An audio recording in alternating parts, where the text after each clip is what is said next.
If you listen to the show for any amount of time, you know that I do have a merch store or two, and I don't generally push my merch because I don't feel comfortable hitting you guys up for money. But if you're listening to me on anything resembling a regular basis, you probably laugh at the same things I do. You probably think a lot of the same things I do.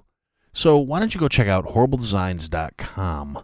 They have assorted merchandise with funny comments on it, funny t-shirts, funny mouse pads, funny coffee cups, and then some stuff that maybe not necessarily so funny, but is definitely relevant, whether it's a social opinion, an economic opinion, a stance on, things like veganism, or whether or not you need essential oils in your life.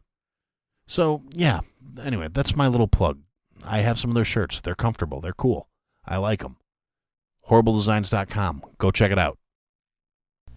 The podcast you are about to listen to contains at least one of the following: strong language, disturbing topics, abusive opinions, generally things that aren't appropriate for little kids or overly sensitive people. So, if any of that stuff's going to get your nose out of joint, this is your chance to turn it off. Welcome to I Had to Say It, the podcast where I talk about things that I feel need talking about, and sometimes they're not getting the attention they deserve. And your feelings, they're not under consideration. When I was a young man, or realistically, from the time I was a kid and up into my early, maybe even mid-20s, I stayed in the habit of doing something that I learned as a kid that was, I don't know what they would call it these days, but they used to call them thought exercises. It was, basic principle behind it was your mind is like any other muscle in your body. You have to keep exercising it and training it to get it to work and function at its peak performance levels.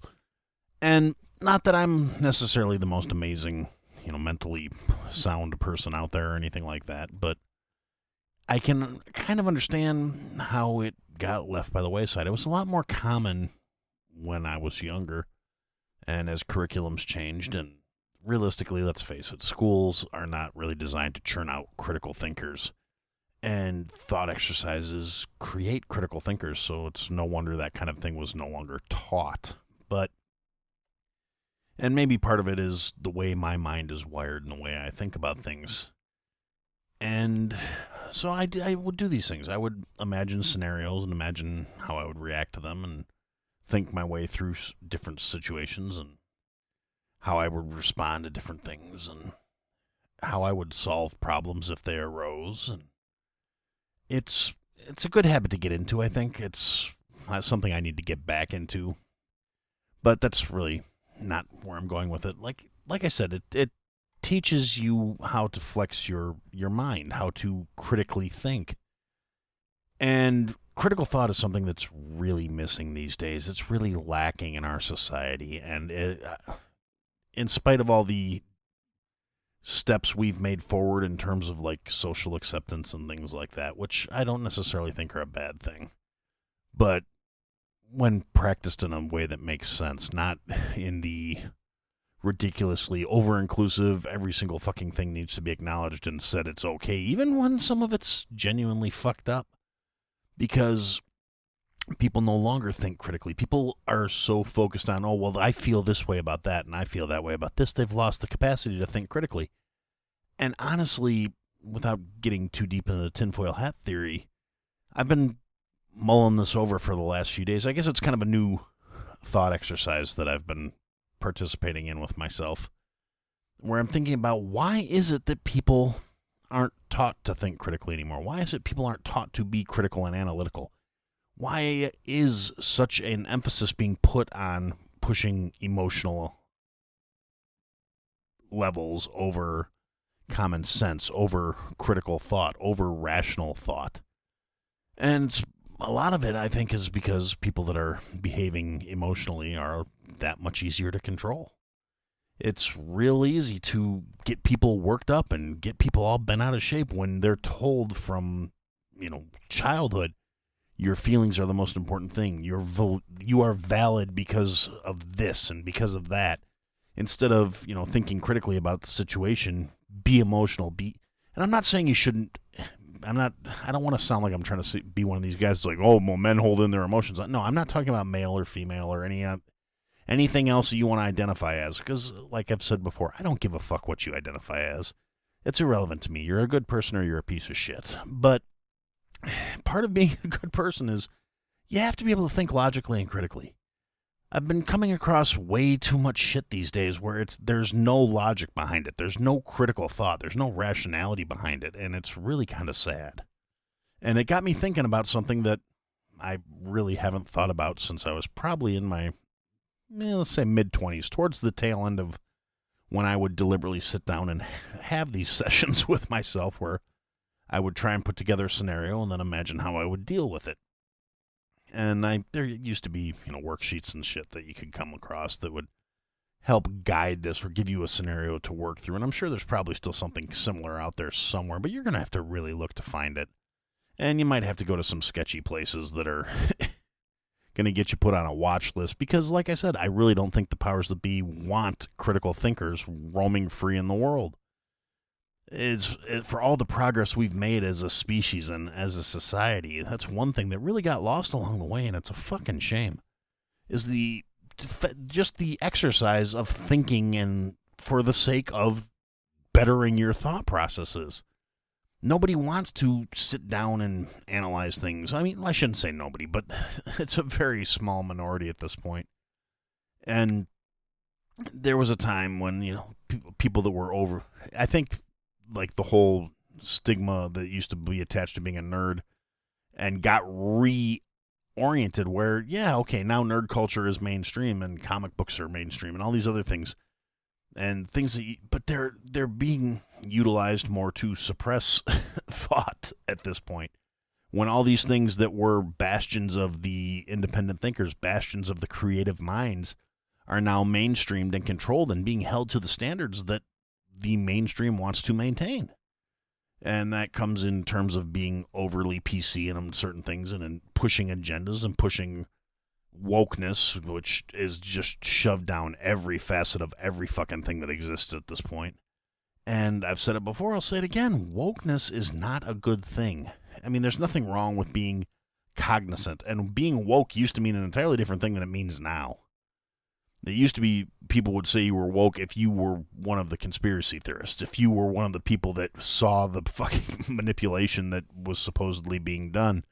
And I say supposedly because I'm not here to talk about that so much beyond the realms of the concrete, beyond the realms of the things I can point at.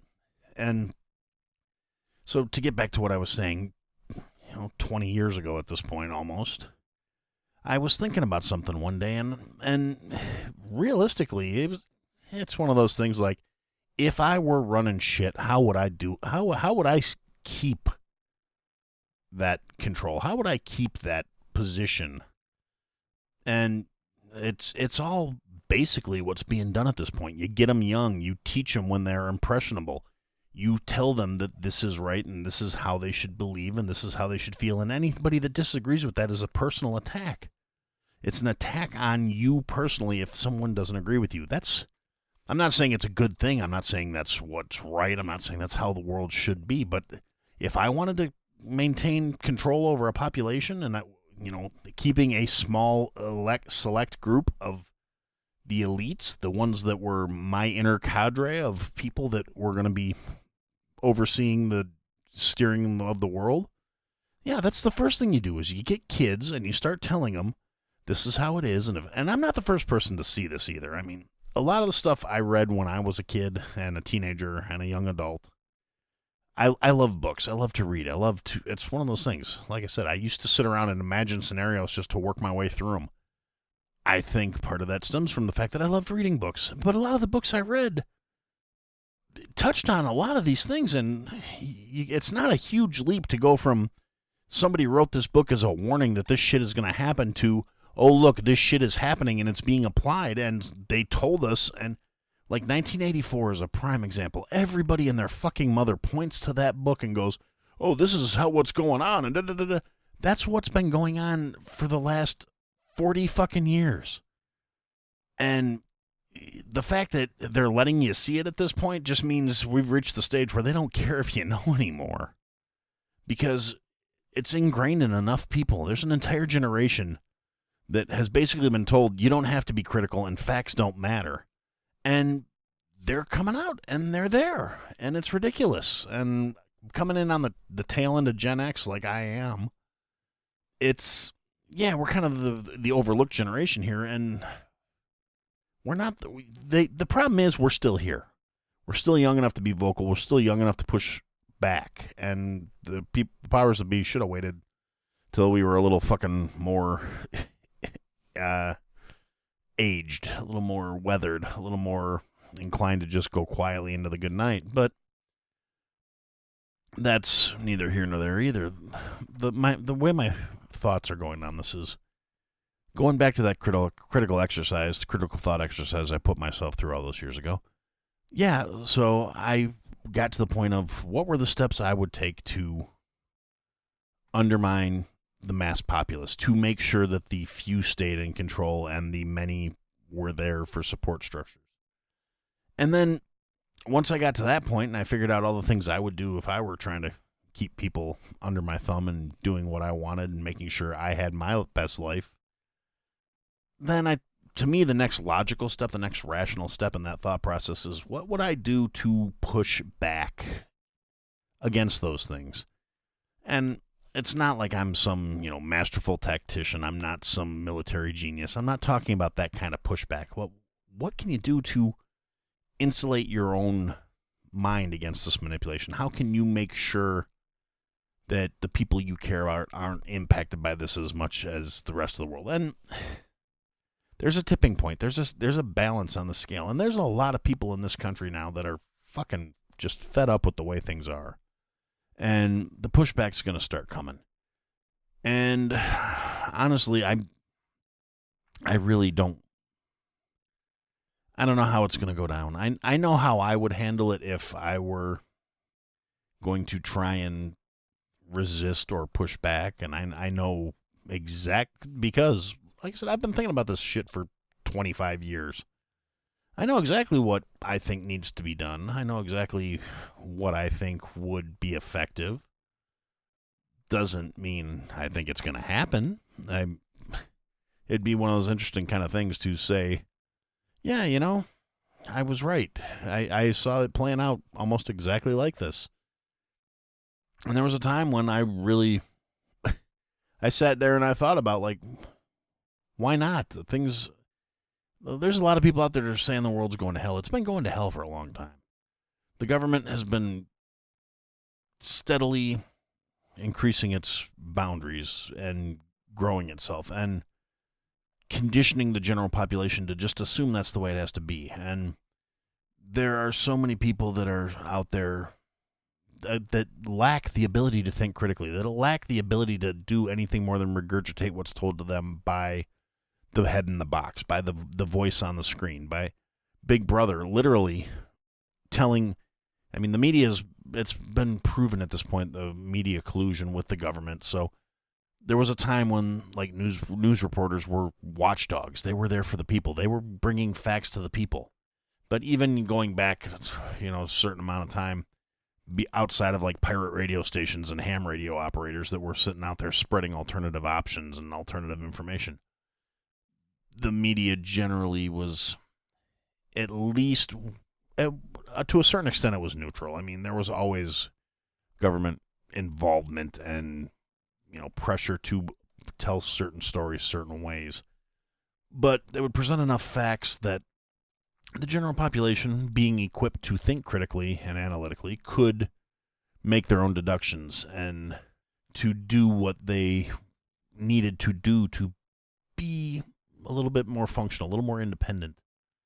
I mean, for a long time, that was one of the hallmarks of America, was people had this, and around the world, a lot of people still think that it's this way here, where we have this headstrong independence, and a lot of us still do.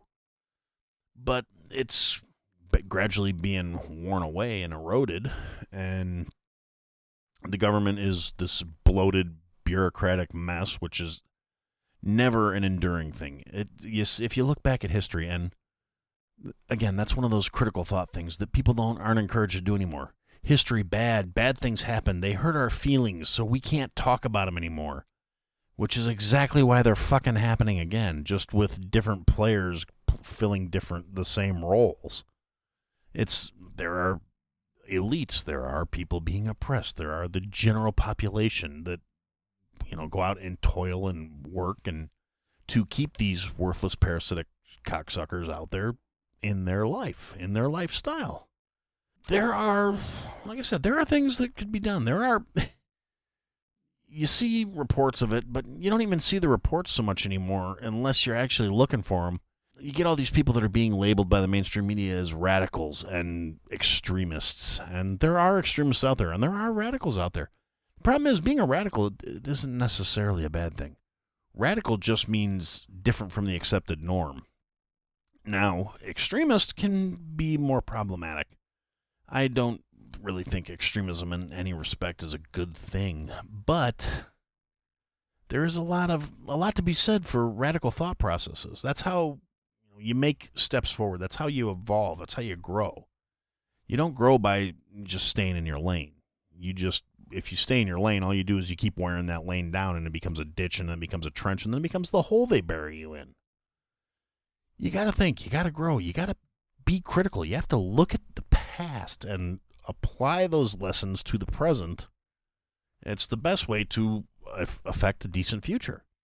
And that sounds kind of fucking hokey. It sounds like it should be on a bumper sticker or a self-help book. And I'm not, some self-help guru.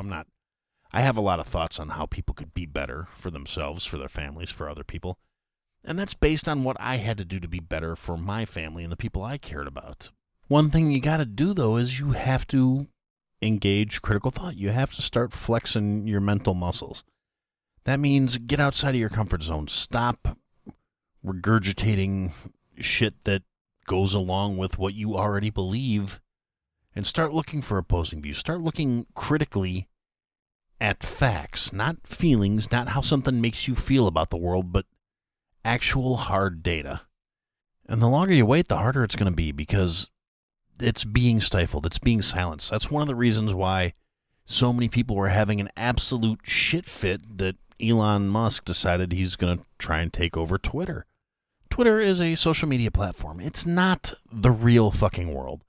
But unfortunately, in our society today, it is way more important than it should be. And in its current incarnation, it is very restricted. It is very one-sided. It does not actually support or endorse free speech. It allows one point of view, and it censors, and it bans, and it silences dissenting opinions. And then the people who are really bent out of shape about this power move by Elon, which frankly I think is fucking hilarious. That is a villain origin story if I've ever heard one. That sounds like something I would do if I were rich, is just to fuck with people. I would do it. Just to silence the obnoxious, self-righteous assholes who feel validated because their opinions are the only ones that are being allowed to be repeated.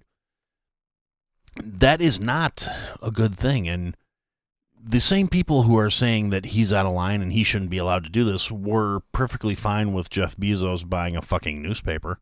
I don't know how big a deal the Washington Post still is, but he bought it, and they were like, oh my God, it's amazing. He's buying this. It's a whole new paradigm. And then Elon comes along and says, you know what, I'm going to buy this platform, and I'm actually going to make it free speech friendly. I'm going to allow dissenting opinions. I'm going to allow the people to say shit you don't want to hear. And these same people are having fucking meltdowns. And the same people who are saying, well, Twitter's allowed to censor its platform because it's a private corporation. Private corporations can do that. Private corporations can also be fucking bought and sold. And people have a problem with that.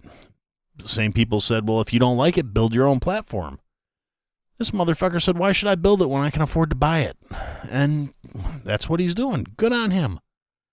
I mean, there's no guarantees of how it's going to play out. I would be really interested to see if it actually happens, if the purchase goes through, and if the restrictions are lifted. I would love to watch people that are so secure in their beliefs because they're on the side that is only allowed a platform at the moment. These people who have actively gone out of their way to deplatform other people that have dissenting opinions, to make sure that their opinions can't be heard because they don't agree with them. I would love to watch the meltdowns coming from that. And that's a good step. It's a step in a good fight. Now, I would be thrilled if social media was picked apart and allowed to burn and die on the vine at this point. And I do see the irony in the fact that I'm using, a podcast that is a platform to get my opinions out there to say, yeah, social media is not the greatest thing in the world. I mean, it had a lot of potential. I've met some really cool people through social media, but at the same time, there's so much toxic shit about it. And the free speech issue aside, there are so many just shit echo chambers, regardless of which side you're on. Now, the most populated ones are definitely all leaning one direction. They all push one agenda, and they are all in bed with the fucking feds. It's just the way it is. And we have a lot of people on the different platforms. Like, you hear a lot of TikTok creators complaining that their content's getting pulled and they're getting banned, but it's only happening to our side. How come it's not happening to their side? Well, their side is pushing the agenda that the people that own the platform want. And a lot of people say, well, yeah, they're doing that because we're right. Well, if you stop and look at who has controlling interests in TikTok and where their vested interests lie, that company makes a shit ton of money off of their creators, as I understand it. I don't know. I don't make TikToks other than occasionally going to support people I follow's videos. I don't really use it that much. But as I understand it, the people who are in what they call the creator fund on there, they get like 33% of the money that TikTok makes off of them or something like that. Like, TikTok takes the majority of the money they make from sales revenue, from selling your data, from everything on that. All the people that go live and get gifts sent to them during their live streams, TikTok takes like 67% of that or some ridiculous fucking number. And that's the cost of having a free-to-use platform out there. If you can't see the product, if you can't put your hands on the product, you're the fucking product. So it's just the way it works. Now, to delve a little deeper into the realm of the tinfoil hat, TikTok is not an American-owned company. It is not staked in the United States. That company's interests and agendas don't necessarily align with the best interests of this country. So, from a critical thinking standpoint, you need to say to yourself, why is it that this app is validating my speech and supporting my speech if it's not necessarily because I'm right? That's where critical thinking comes in. That's acknowledging the ability to acknowledge that you might not be fucking right. It's not, a judgment on your quality of character if you can admit you might be wrong about something. But if something you believe and something you're in favor of is being pushed so hard by a foreign-oriented power, you got to kind of question what their motivation is. It's not necessarily that maybe it's because I'm a negative person, and I generally question the benevolence of most people. I like humans on an individual basis. I give everybody the same equal opportunity to prove to me whether or not I should like them. But as a whole, I don't fucking trust anybody. I don't trust people until they've proven to me they're trustworthy. And maybe that's one of my own personal character flaws is I'm one of those people where when I decide that I am going to give my loyalty to somebody, I'm loyal to a fucking fault. But you got to get there first. You have to prove to me that you are worthy of my loyalty. And if you do that and you prove that it will be reciprocated, that there is going to be tit for tat, that there is going to be a mutual respect and understanding. There may not necessarily be complete equality, but as long as there's mutual respect and understanding, and we know our positions and our roles and our responsibilities to each other, yeah, I'm a loyal motherfucker. But on the other side of that coin, I am also extremely skeptical of the vast majority of people's motivations. I never walk into a situation thinking anybody is operating with my best interests in mind. They are operating with their own best interests in mind. It's human nature. You got to look out for number one first. The people who are genuinely selfless and benevolent and genuinely put other people's health and well-being and happiness ahead of their own are so completely rare as to be a null set, to be a non-factor. It's not a common trait. I wish it was. I really wish there were more good people in the world. But, and there are some. I'm not saying there's none, but they're not enough to tip the scales. And anybody who goes around touting how pious and selfless they are, they're not at all, because they're doing it for clout. They're doing it so they can say that they are.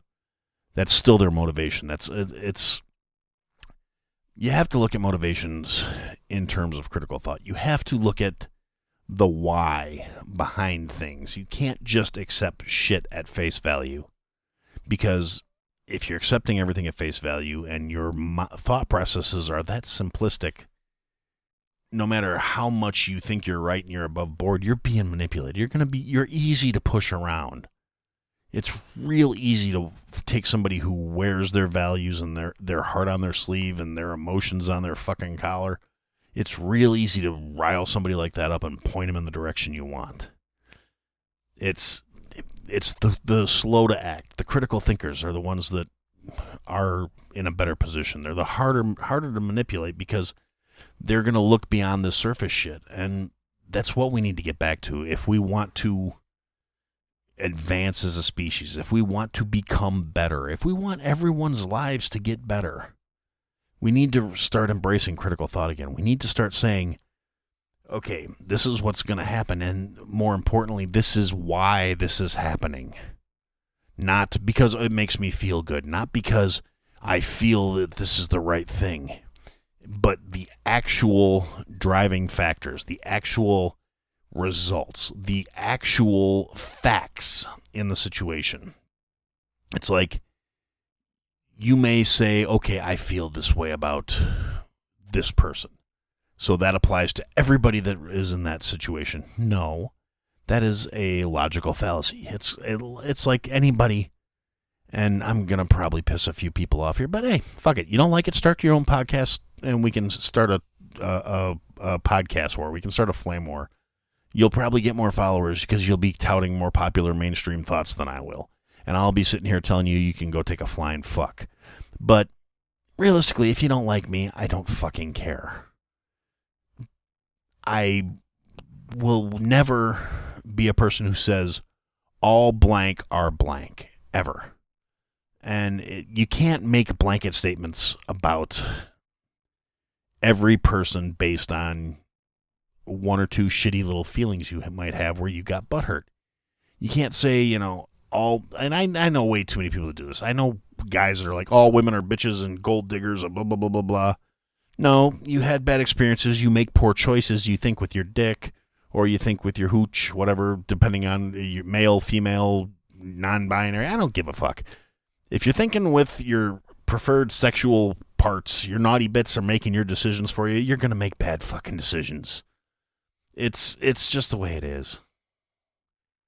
Does that mean every person who qualifies as whatever you're attracted to is going to be that exact same thing that you keep falling for? No.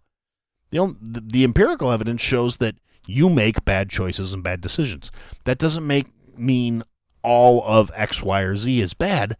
That means you are using a flawed process. You are fulfilling the definition of insanity. You are repeating the same processes and the same actions over and over again and expecting the results to change. And the world's not going to change to accommodate you. I don't give a fuck how much people try and push that agenda, saying, oh, well, the world's going to be, we have to make the world accommodate us, and you have to acknowledge us, and you have to support us, and because it's right, and because this, and because that, without showing what's in it for anyone else, it's never going to be accepted. Going back to what I said earlier, nobody is truly selfless. Nobody is putting everybody else's happiness first. And the people who think people should be doing that are still being functionally fucking selfish because they want their agenda and their desires being met and being pushed. So, realistically, I'm going to kind of try and wrap it up here. That is sort of my message for this episode, is you need to be critical. Think things through. Be conscious. Be aware. Be cognizant of your surroundings. Be cognizant of your motivations. pull your head out of your ass. It's not too late yet.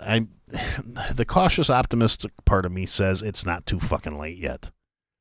It is getting there. I mean, we're reaching that event horizon. We're getting to that critical threshold where it's going to take a massive, violent undertaking to reset things, or it's going to take a massive fucking disaster. We're already on the brink of a fucking another depression. The mismanagement of the COVID crisis and the ensuing financial, I don't even know how to put it properly. I say it every episode. There are smarter people out there than me that can help you with this part, the financial stuff. But, encouraging you to get to that point where you realize you need to listen to them, that's more my shtick. But before all the inflation came along, before the Fed was created basically to fuck the economy, I mean, yeah, the concept of, well, the Fed's here to make sure the banks don't fail. Well, the banks are poorly managed. They should fucking fail. They should be subject to the same foibles and functionality issues as the rest of the fucking country and every other business on the planet. And things like the airlines. The airlines should not be getting bailed out by the government. They should not be giving our tax dollars to private companies that operate for profit. They're not charities. They're not public transportation. They are a for-profit fucking business.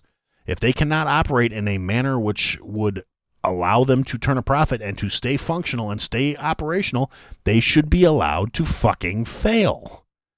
They're not essential. We are not dependent on them. They're a fucking business. They turn a profit or they make a loss, and then they have to be sold. And other people with money that are successful business people will buy the airlines if they fucking fold.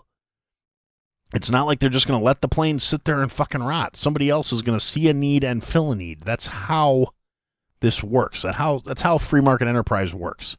When a need exists, somebody comes along and fills it. And if you suck at your fucking job, you lose it.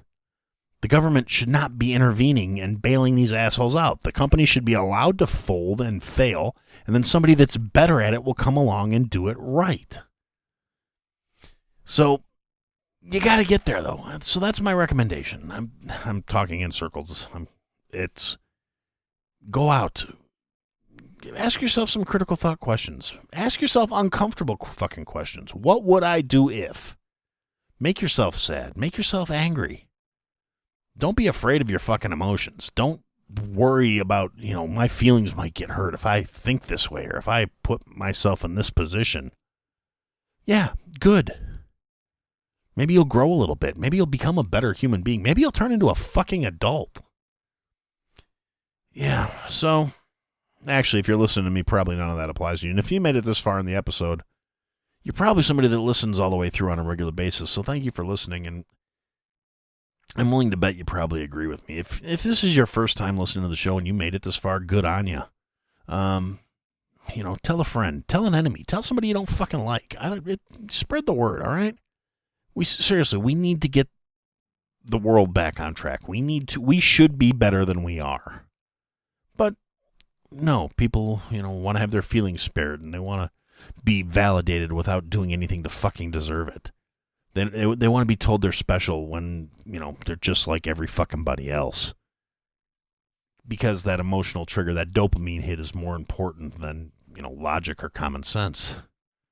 And it's a problem.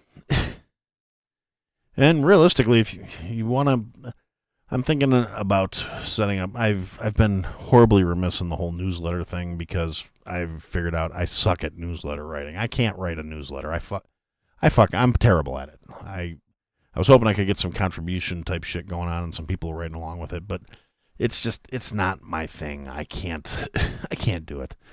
But I am thinking about, I've got a Discord server. I'm probably going to open it up to the public just because having it set up as a Patreon perk is pointless when I don't have any fucking Patreons. And, certain things that I can think and say and do, I still may put them behind the paywall. You want to start having thought exercise conversations? Let me know. Hit me up. Maybe that's something we can put together. I'll put a thought exercise channel on the server, and we can have talks about it and present scenarios for each other to work through and shit like that. But anyway, we're going to wrap this one up now. I guess I'm done. I've talked in enough circles for this one. So thanks for listening, and I'm going to put some links in the bios, same ones I've been putting in every show at this point, the show notes. They're important things. Go check them out. Get your shit together. Get your life on track. Nobody's going to do it for you. And for now, that's what I had to say. Thanks for listening to another episode of I Had to Say It. If you liked what you heard, leave a review, give us a follow, give me some feedback. And if you didn't like what you heard, leave a review, give me a follow, give me some feedback. I'll try and fix it. Check us out on all the social media platforms. At I Had to Say It podcast is the trigger for all that stuff, for the search term. And if you want, check out the website, www.ihadtosayitpodcast.com. There's links to people that have been involved with the program, things I've talked about. There are some links available for some merch that we're working on, and there are ways to contact us there as well. And thanks for listening, and I look forward to talking to you again soon.